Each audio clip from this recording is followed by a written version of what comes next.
Thank you so much for staying tuned. If you just joined us, this is TMI. Charity, they said, begins at home. Well, we're going to start up with Edo. So remember, I told you in course of opening the show this morning about the onslaught. Yes, against kidnappers and bandits in Edo State. Now, after the dastardly act carried out by some men in Okbila, so to speak, Isako, you just get to see the vexation in security agency, and they are just getting into bushes, combing the forest in that particular region to get to, bring those guys to book. But how did we get here? What do you think can be done really? Is it just in one and so for all thing? You just go there, chase them out today, you relapse again, it comes back again, and so on and so forth. Or we are going to take it a notch further, even more than what the Amotekons are doing in the southwest. Because from what we are beginning to observe, it's like there's an increase in this particular nefarious activities by kidnappers and bandits. Some are saying it's because the eastern part of the country, the western part of the country, they have intensified their effort in ridding their states of these bandits and kidnappers. The Do and Delta states now seems to be their focus. Yes, so what should we do? Remember in our news yesterday or 2 days ago, you saw men, the joint task force, yes, the police, the military, the vigilante, going from one bush to the other, searching, dismantling, yes, many camps of these kidnappers come bandits. Anyway, with me, virtually, yes, all the way from our Fred Laboro. Fred, good morning. I know you've been waiting patiently. Thank you so much for your patience. Thank you so much for joining us, though virtually. We appreciate you. Good morning. Can you hear me? Am I audible? Yes, you are Good morning, audible. I can Nigeria. Good hear morning, you. ITV. Thanks for having me. All right. Okay, Well, we still I'm have, actually still speaking from Abuja. oh, from Abuja. I've not returned to home. All right, it's good to know. It's good to know that you're speaking, join us from Abuja. Well, we have the likes of Ehi Gariba. He's going to join us virtually also. And we have, yes, Usman Kadiri. Usman, how you doing this morning? Good morning, sir. I'm doing great, and you? I'm fine, thank you, Usman. Thank you so much for joining us. So when Ehi Gariba joins in, and of course, we're expecting St. Moses Select, they join us virtually, definitely, we're going to have a robust show. Let's start off with, what is really happening in Edo State in terms of security right now. It's like Edo State Security Network, they've been activated. And the police, the NSCDC, all of them, they're working hand in hand to make sure that these kidnappers and bandits are brought to book. Honorable Fred, what do you have to say about this action? Okay, thank you. Thank you so much, Nigeria. Thank you for having me. Okay. Our governor, His Excellency Senator Monday Okpewolo, when he came to power, he promised that security would be a topmost priority. And you can see he's living up to expectations. And always the Bible says that for everything there's an end, and this is the reason we are seeing what we are seeing today because the insecurity that has ravaged the state. This is the time to put an end to it. Edo State can no longer become a hub for our forests can no longer be used as a kidnapping den for ransom taking. Our farmers no longer go to their farms. Like my community, they no longer go to their farms because the kidnappers, the suspected killer herdsmen, have taken over and threatened them and what they have been doing. But with this onslaught against them, those states will be safe and people can now later go back to their farms and even sleep in their farms. That is our usual culture in the past. And I believe by the time the apparatus the governor has set in motion to actually comb our forests, our bushes, by so doing, by God's grace, we shall have Edo that is free of kidnappers and insecurity. And above all, Edo will thrive under a secured environment. But like as it is now, I think I'm happy with the approach that have just been launched.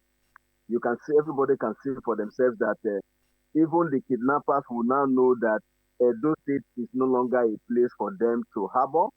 They will have to relocate to another location because the governor wants the best for the state, and that's why he's deploying every resources to ensure that the state is safe. Because when the forests are safe, farmers can go to farm. That is called security, and every other thing can thrive. I think if you ask me, the governor is on the right path, is on the right track, putting the right people at the right place to execute the right, activities, security activities that will ensure a better living in terms of security for the Edo State individuals. And business will thrive with security. Thank you so very much. All right, Honorable Fred, I'll come back to you. Let's move over to Kadiri Usman. Well, Kadiri, you heard the opening remark of Honorable Fred saying he loves what the governor is doing, but some are saying that these actions should have been taken even long time before now. And why these actions were taken before now? Because we've been crying about insecurity. Those persons kidnapped in, that Edo State, boss, and of course the Chinese personnel that was kidnapped, and so many other kidnapping incidents that took place in Edo State wouldn't have happened. What do you have to say about this? Good morning. I remember my humble self, Usman of the Cadre. I think, to the best of my knowledge, the Edo State government is sleeping in terms of insecurity in Edo State, particularly in Edo North. As I speak to you, my people can no longer go to farm just because of Fulani Hespe kidnappings here and there. You see, as a governor, the number one citizen of the state, the chief security officer of the state, it needs to be up and doing in terms of security. Before now, if there were measures put in place to combat this insecurity, we would have not been where we are today. The other day in Auchi, particularly in the North, a brother of mine was kidnapped. A brother of mine was kidnapped. We cried to the government of the day. They did not listen to us. The police, the DSS, the military personnel, they could not do anything. We have to mobilize around the whole Auchi to raise 70 million naira to set that kidnapper, to set the person that was kidnapped, to set him free. So what I'm trying to say is that the strategic areas where we know that these people are, the governor should deploy more security personnel. They should deploy more security personnel to those areas so that the kidnappers can reduce the activity drastically. Take, for example, River State as a case study. When the governor then, Yesowike, came on board in 2015, he fought insecurity to the last. And how did he do it? He made sure that the whole bad in River State were eliminated. The security forces were up and doing. That's why today kidnapping in River State has reduced drastically. I think the governor need to learn from his very good friend, Yesowike. You should ask him how he went about insecurity in his state. Whether we like it or not, River State was the worst state of kidnapping. some years ago. But when the chief security of the state then, Barrister Wike, came on board, he took security as his priority. If I'm not mistaken, the passengers that were kidnapped, that were going to, is it from Benin to Auchi as at a week ago? Let me commend the security forces for their quick response to rescue the victims. It's a plus for them, and I appreciate that. But what I want to tell the Edo State government, they should try as much as possible to deploy checkpoints on that particular road. Because from my findings, they said from Benin down to that, is it Iyaro or Warake, that road that they do bypass to Auchi, but there are no checkpoints there. I think if we have a lot of checkpoints on our highways, on our major roads, where those boys operate, I think this kidnapping of a teen is going to reduce drastically. I will use Port Harcourt Owerri Road as a case study. If you are leaving Port Harcourt to Owerri, the checkpoints you will see before you get to Owerri is more than 100 checkpoints. With that, there is no kidnapper that will be able to come out and say he wants to do kidnapping business on that road. So if the Edo State government deploy checkpoints on our major roads, where those boys operate almost every day, I think the issue of kidnapping is going to reduce drastically. Thank you. So Thank you, Kadri. I will come back to you definitely in course of this discussion. Well, joining us right now is Honorable Egariva, and I believe that you've been watching and listening to the comments and views of Fred and Kadri. Honorable, it's a pleasure to have you join us visually, but thank God we are back to base. It's a pleasure to have you join us. Okay, well, thank you. All right. So as it stands right now, Edo State is in the news again, Honorable. And there is this a report that these kidnappers, they are not unknown in terms of location. Some are saying that they've cried consistently to the government of the day. For instance, people living in Odigotwe, they've cried bitterly. People living in, Esako, the hinterlands, Era, you just name it. They cried that these people, they are here disturbing us, but nothing substantial has been done about this. So what do you think should be the step of the government of the day? Because like what Kadri Opine said, the government of the day is sleeping in terms of security or insecurity ravaging Edo State. Honorable, what have to say about this? Thank you very much, Wilson, for having me. As far as I'm concerned, I think for anyone to, especially Mr. Kadiri, to make such a sweeping remark is unfortunate. Maybe he needs to know more about how the security situation operates between the local government, state, and federal government. First and foremost, you have a governor who is chief security of the state, and sometimes you have local government chairman as chief security officer of the state. But however, in Nigeria, we do have a unilateral policing system, and it flows from top to bottom. So we only have one inspector general of police. Yes, the governor obviously is doing the best that he can under the circumstances to provide security for citizens of Edo State. But however, his dependency on the security apparatus, which is centrally controlled by the federal government, is what probably is causing the hiccup. But I can also heap all of the blame on the federal government in the sense that at the moment, Nigeria is facing multifaceted security challenges, from insurgents to, people you want to call terrorists. And of course, lately, kidnappers have, been all over the country. But we do have an acute shortage of the security personnel required to man most of these flash points. So the governor can only make applications, which I know he has, to the Inspector General of Police via perhaps the National Security of the NSA's office, and all he needs to do is wait.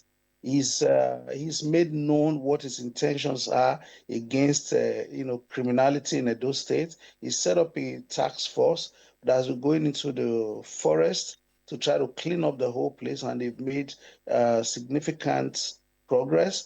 Besides that, he's also bought a lot of equipment, from vehicular equipment to communication equipment to support the police. But I do believe at this point that what the most important thing that or ingredients that is missing now is that of manpower and of course technology, and these are not within the purview of the governor.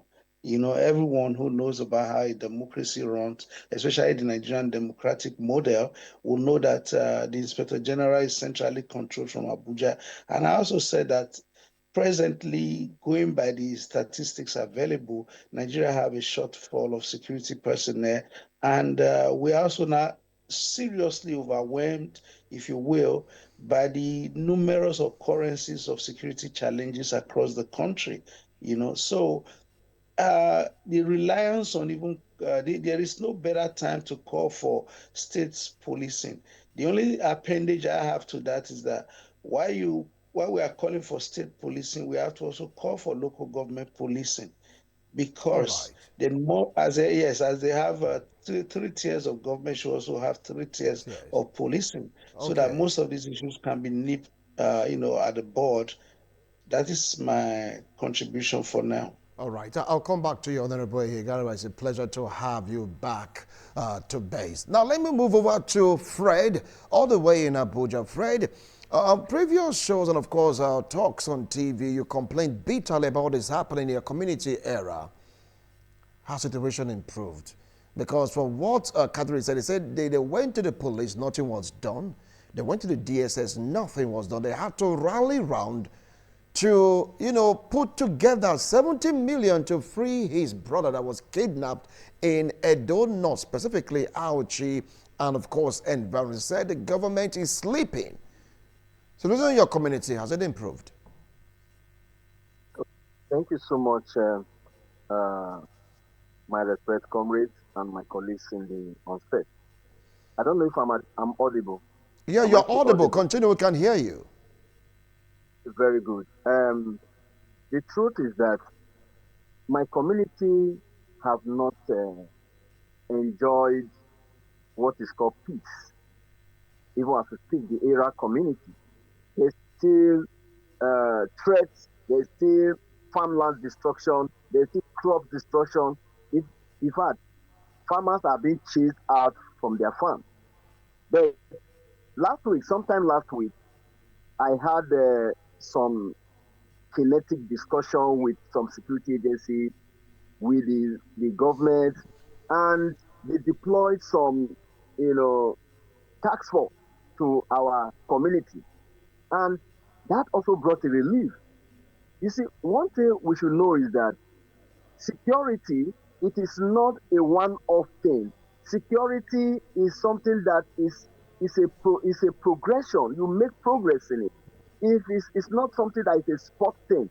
My community has suffered more. The area community has suffered more in terms of losing people. Thank God somebody was even rescued in terms of ransom. People who were killed, they died, and But as I speak to you, with the arrangement the governor has put in place, I think we, even the area people, we are having, a comfort that with this onslaught against these people, our community in Owan Nation, in Edo North, in Edo State, for example, will be at peace soonest. There are so many things we cannot say on over the TV. I know what the governor has procured. I know so many things he has done.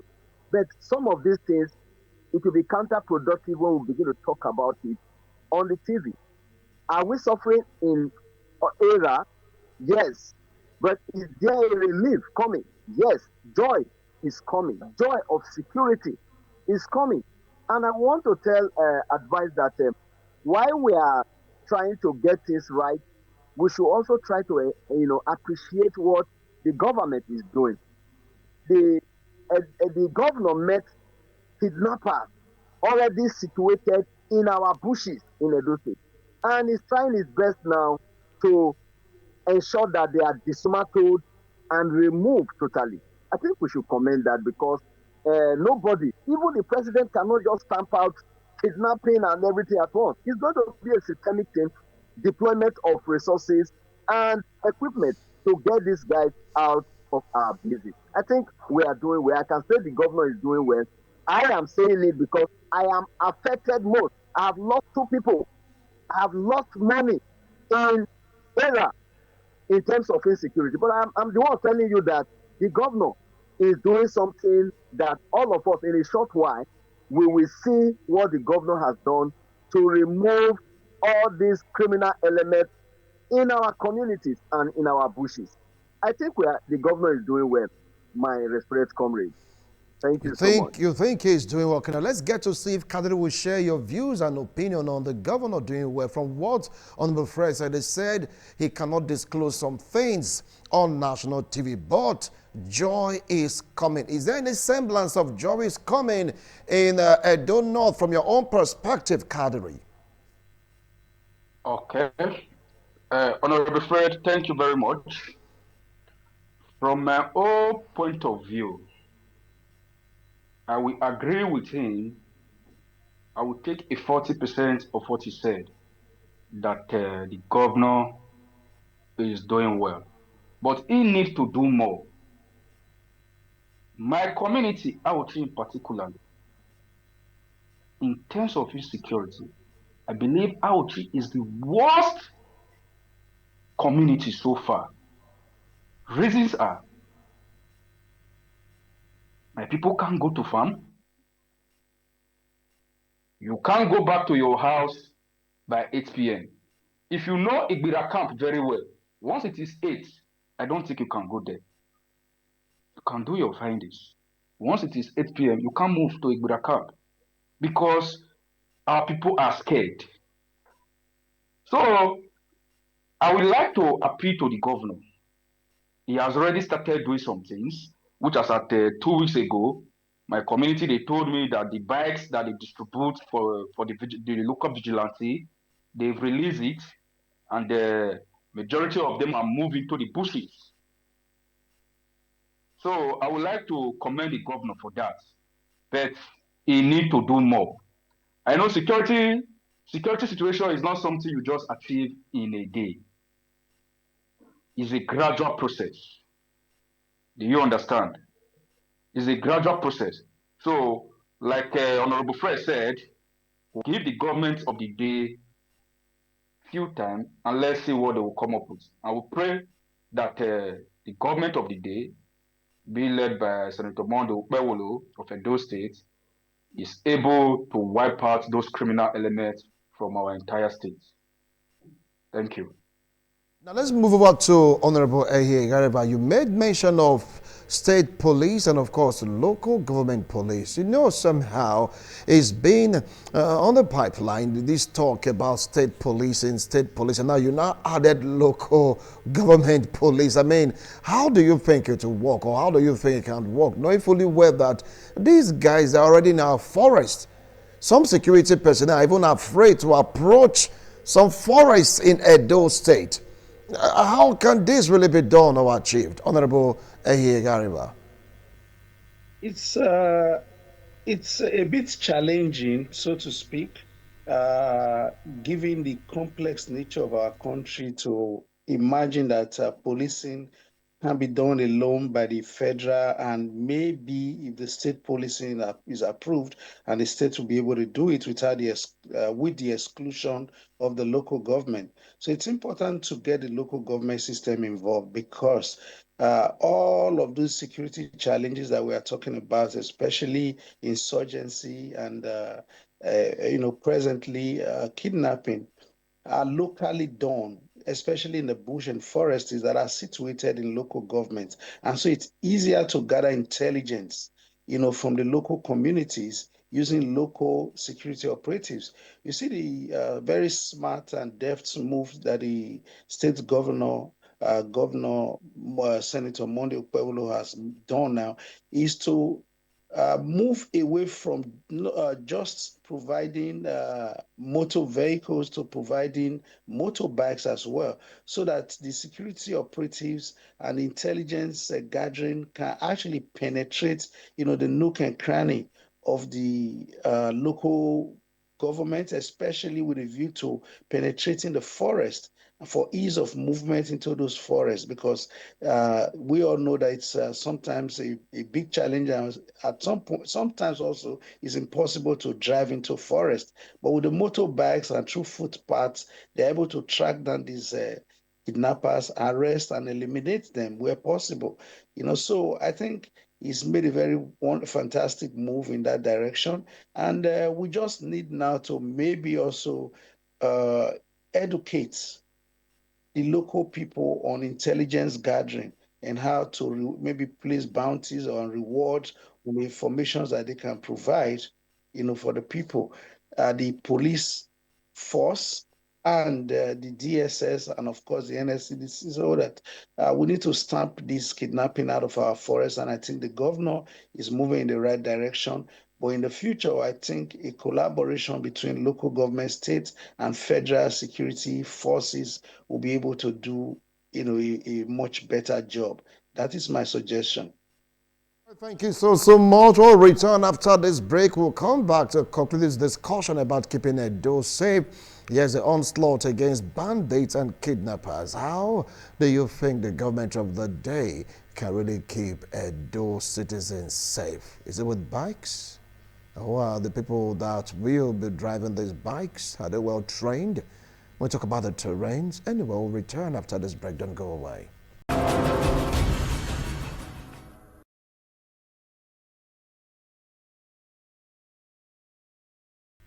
Thank you so much for staying tuned. If you just joined us, this is TMI. We're taking a look at keeping Edo safe, the onslaught against bandits and, of course, kidnappers. Some are saying, well, it's a good thing. Others are saying it should have started earlier. The damages that have been done, the money that have been taken forcefully away from the citizens of Edo State, should have happened if the government of the day took the cries and wailings of Edo State citizens seriously when they were complaining.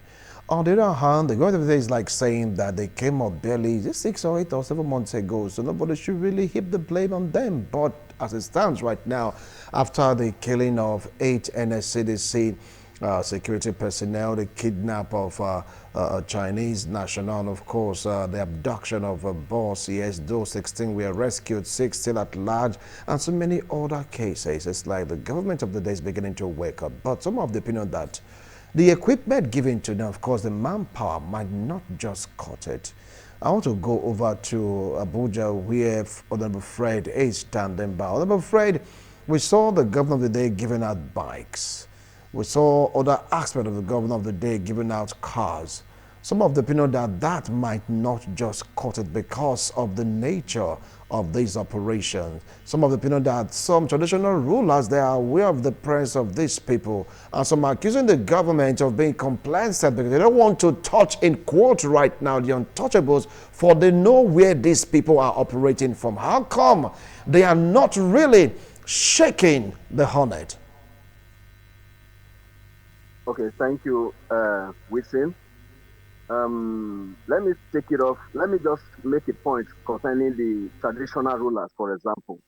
I will come back to the equipment and all that. You see, there is nobody, there's no killer herdsmen, suspected killer herdsmen, kidnappers that will operate freely in a community if the traditional ruler is not in complicence. Why I say this is that, the custodian of every community, of course, every places where these people are operating, they are local communities. And there are traditional rulers in those places. For example, you recall that in my own community, when the man whose house was demolished, when he was making a confession, he said he was collecting money from Fulani and remitting them to our king. Now, since that time till now, a responsible king should be able to call such tenants. If the people he has been collecting money have overstayed, he should have called them and say, please do this, do this, do that, but nothing happened.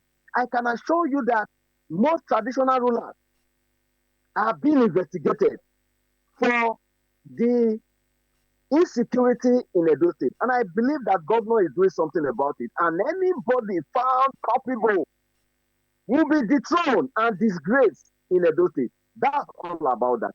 Then on the issue of the equipment that have been deployed so far in terms of bikes, vehicles, and all that, I think they are in the right direction.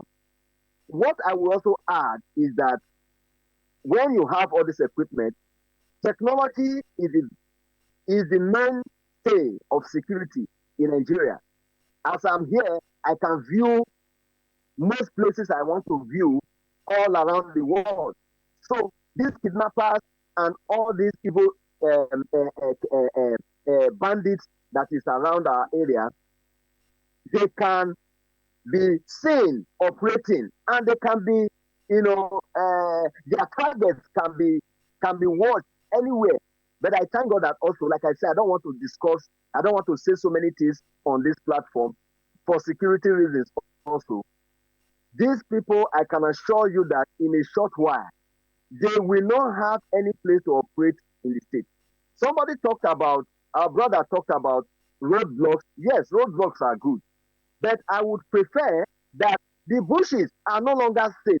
If the bushes are no longer safe for the kidnappers themselves, then they cannot even, if they kidnap on the road, where would they go? They won't have, if they know that when they kidnap, there's no place they can go, they can take their victims to, it means that they will not even think about it at all. So we need to understand that the government has actually gone far ahead of what we are thinking now. You may say he didn't start very well on time to attack these things, but the time to take responsibility is the money of our time. It's never too late at all. They may have been operating and succeeding, chasing people all around, but I can assure you that just 1 second of security and equipment deployment will stamp them out of Edo State. Edo State will be free. So this is what I want us to know, that there are so many things that we don't know, and but we should not. There are so many classified, deployment that are not known to the public, and of course they shouldn't be known to the public. But result is the end of story. So that's where we are. Thank you. He said the result is the end of the story. Let's get straight down to where Kadiri is. Kadiri, in Edo North right now, we've been getting feelers of the presence of security personnel in terms of Edo State Security Network or NSCDC or Nigerian Police around the forests in Abuchi. Okay, thank you very much.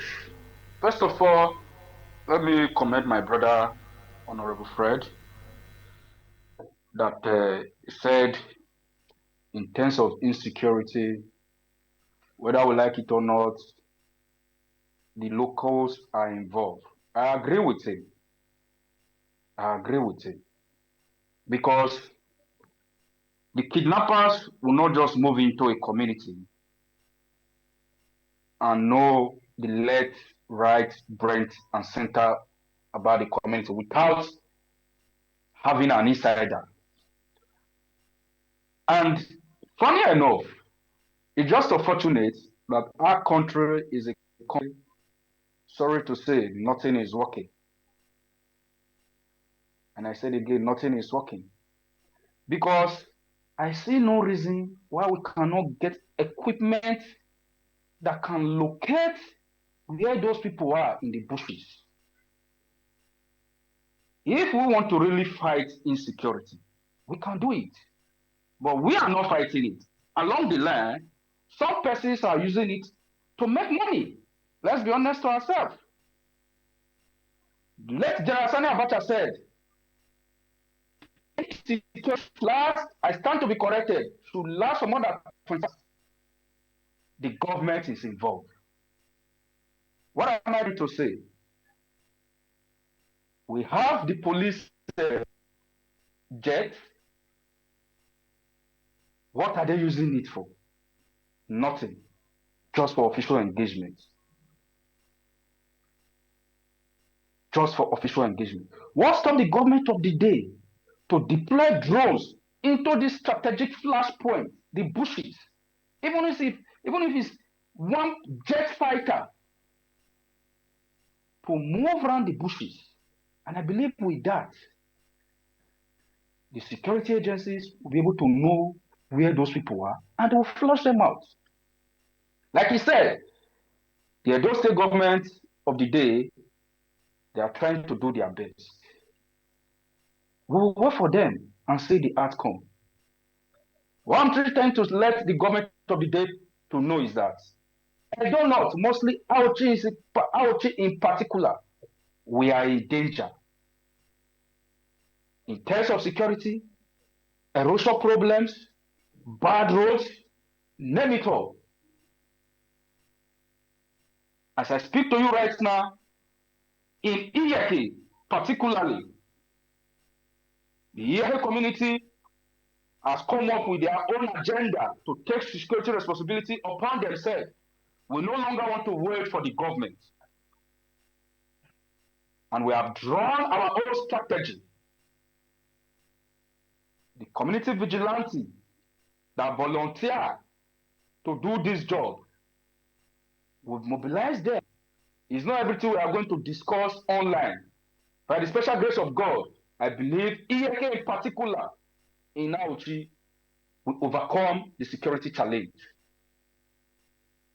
So I will appeal to the government to collaborate with the community vigilante. They should equip them, not only bikes, not only vehicles. Drones and ammunition should be given to these people so that they can be able to move to some strategic flashpoints where those criminals are.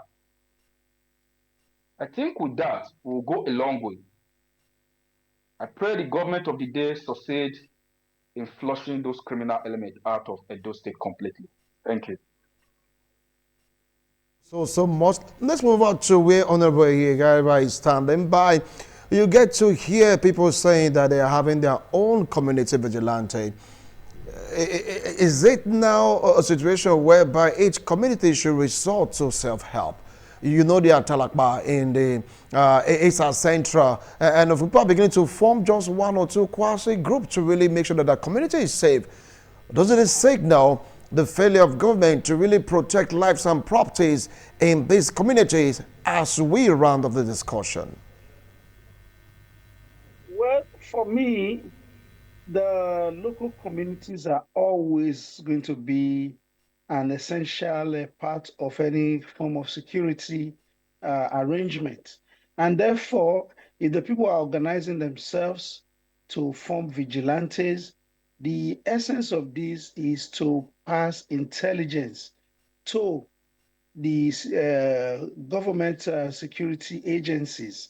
And it is very important, that we have this local arrangements whereby people are able to pass intelligence, because it is almost impossible for people to, make all these kind of moves on the locals without them being aware of where they are situated. They are the ones to direct the members of the police force, the NSCDC, the military.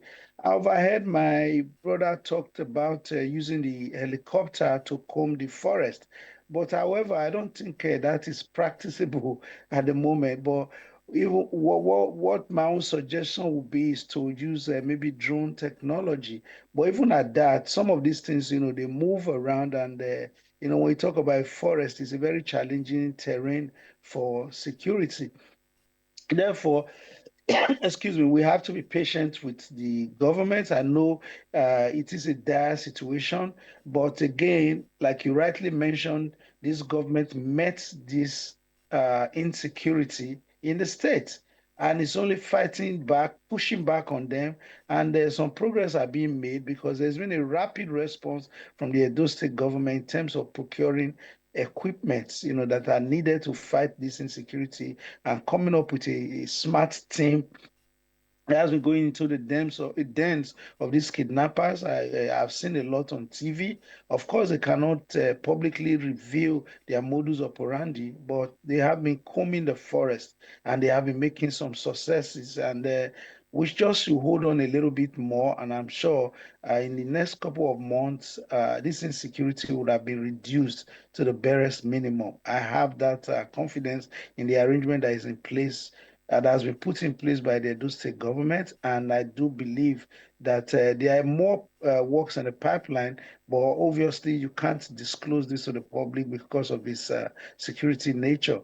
But people should just hold on a little bit. Great works are being done, and the insecurity will be stamped out because the governor, His Excellency Governor Monday Okpebholo, is committed to stamping out or at least reducing insecurity to its barest minimum in Edo State. Thank you. Thank you so much, gentlemen, for your wonderful analysis. Like all of you, like holding this government of the day in high esteem in the stamping out of security or insecurity rather, stamping out of bandits, kidnappers, you just name it. Well, fingers are crossed. We are watching keenly to get to see what our governor will do so that Edo State can be safe. Again, the reports gotten right about now is not so palatable. Yes, 6 or 8 months in power, yes, but they can do something about the situation. People in the rural communities, the deep part of the rural communities, they are like scared to go to the farms. People are even afraid to travel because of this kind of kidnappers, bandits coming now to instill fear in the hearts of mind of commuters, of farmers, you just name it. But let's see what the event of the day will really do about it. Time is ticking. We are watching and observing. Our own is to report back to you. Having said that, we'll go on a break. When we return, we'll move straight down to what is happening in Rivers State. Last month, in some weekend, the Minister of the Federal Capital Territory made a prediction. Some are saying that Wike right now is not a prophet. He said, look, before the end of September, Fubara will be reinstated. And it's about happening. Is it a plus for democracy? Or is it the total enthronement of godfatherism in Nigerian politics? We'll be right back. Don't go away.